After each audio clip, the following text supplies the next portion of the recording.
ഇപ്പോൾ പണ്ട് എൻ്റെ ഫ്രണ്ട്സ് പറയായിരുന്നു, എടാ നീ ലേ ലഡാക്ക് അല്ലെങ്കിൽ ഹിമാചലിൽ ട്രിപ്പ് പോയി കഴിഞ്ഞാൽ നീ കംപ്ലീറ്റ്ലി മാറിപ്പോകുന്നു, നമ്മുടെ കാഴ്ചപ്പാട് മാറിപ്പോകും. കാര്യം അവർ ജീവിക്കുന്ന ലിമിറ്റേഷൻ എന്ന് പറഞ്ഞാൽ നമുക്കൊന്നും ചിന്തിക്കാൻ പറ്റില്ലാത്ത ലിമിറ്റേഷൻസാണ്. വിൻ്ററിൽ ബാത്റൂം ഇല്ല, വെള്ളമില്ല, ഒന്നുമില്ല. പക്ഷെ അവർ ഭയങ്കര ഹാപ്പിയാണ്.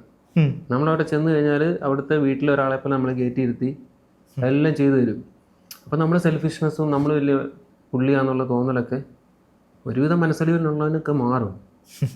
എന്നെ ഭയങ്കരമായിട്ട് ഇൻഫ്ലുവൻസ് ആയിട്ടുള്ള സൈഡാണ് സിക്കിം പോയപ്പോഴാണേലും ഈ പറഞ്ഞ സ്പിതി പോയപ്പോഴാണേലും മൈൻഡ് സെറ്റ് കംപ്ലീറ്റ് മാറി.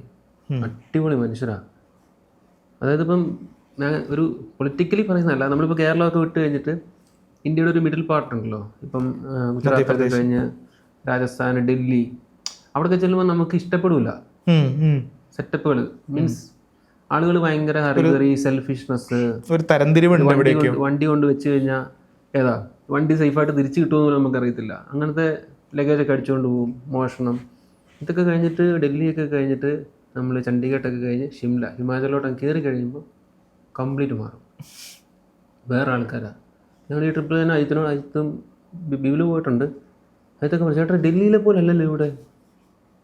ഞാൻ പറഞ്ഞു, ഇത് വേറെ സ്ഥലമാണ്, ഇനി അങ്ങോട്ട് പോകുമ്പോൾ സ്വർഗമാണ്. കാര്യം ഇവർക്കൊന്നും സെൽഫിഷ്നെസ് കുറവാണ്, പൈസയ്ക്ക് വേണ്ടിയുള്ള പരിപാടികൾ കുറവാണ്. അത് ശരിക്കും നമ്മളെ ഭയങ്കരമായിട്ട് ഇൻഫ്ലുവൻസ് ചെയ്യും.